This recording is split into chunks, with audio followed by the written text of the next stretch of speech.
5 वर्ष के हुए, अब वो पैदा होते ही राम कहा तो सब गांव वाले राम बोला ही कहने लगे। तो 5 साल के हुआ राम बोला, और वो जो दासी बेचारी पाल पोस रही थी वो दासी भी भगवान के पास चली गई।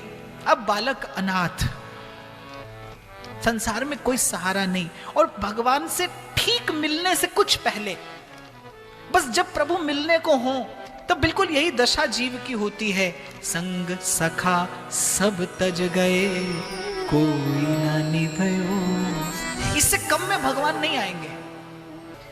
तो एक और जगत का आश्रय न रहे, फिर जगदीश का आश्रय रह जाता है। पास ही विश्वनाथ का एक मंदिर था, वहीं राम बोला रहने लगा।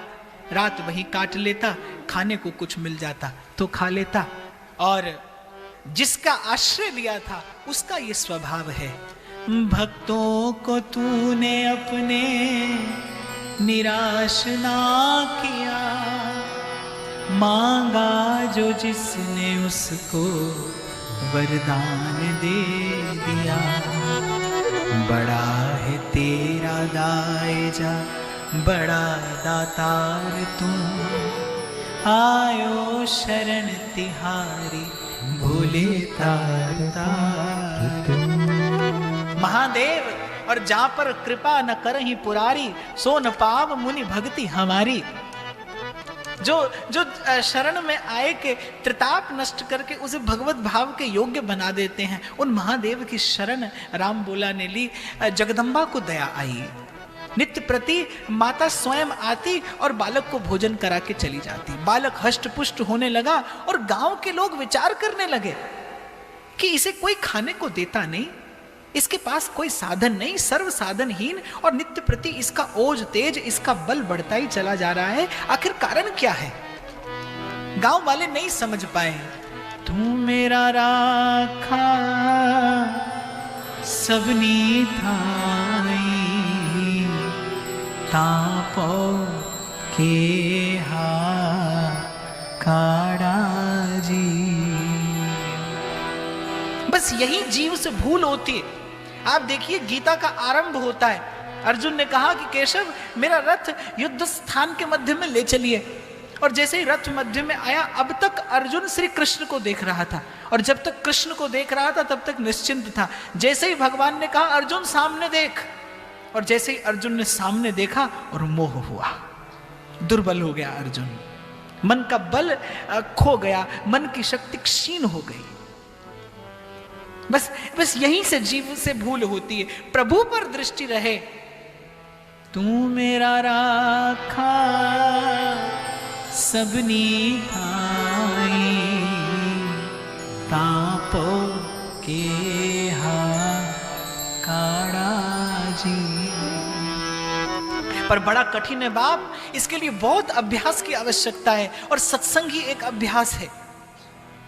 मैंने तो मंच से ब्रह्म ज्ञान की बात करते, जो कहते हैं कि आत्मा को अग्नि जला नहीं सकती, जल भिगा नहीं सकता, आत्मा ना उत्पन्न होती है और ना उसे कोई मार सकता है, और ऐसी बात करने के लिए बैठते कहाँ हैं? बुलेट प्रूफ कांच के डिब्बे में।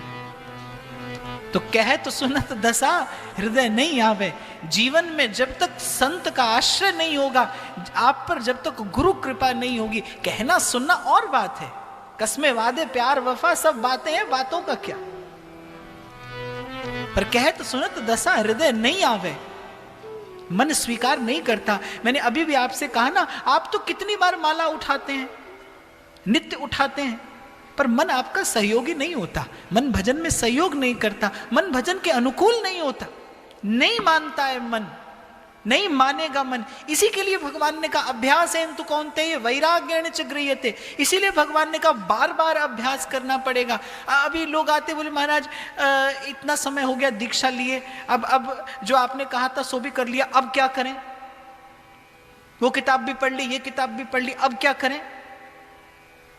करने धरने को तो भाई यहां पर बहुत कुछ है नहीं। हरि नाम से नेह पले तो पालिए, और सेवा में ये देह गले तो गालिए। करने को तो केवल इतना ही है, सार की बात तो यही है।